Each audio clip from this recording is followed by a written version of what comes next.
Hello, on the screen is a summary of what I will go over in this video. Make sure to watch to the end so you don't miss anything. Resetting your Pinterest account can help you start fresh or troubleshoot issues. Step 1. First, log into your Pinterest account and head to your settings. Click on your profile picture in the top right corner and select Settings from the drop-down menu. This is where all your account controls live. Step 2. Look for the Privacy and Data section. You'll see options related to your account information and how Pinterest uses your data. This section contains important reset options that many people don't know about.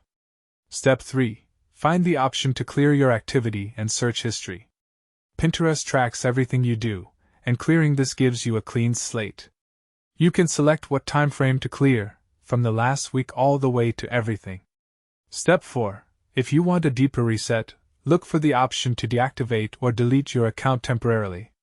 Deactivating keeps your data for 30 days in case you change your mind, while deletion is permanent. Choose based on what works best for you. Step 5. After making your changes, log out completely and clear your browser cookies for the best results.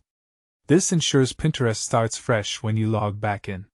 You'll notice a totally different experience with personalized recommendations based on your current activity rather than your past history.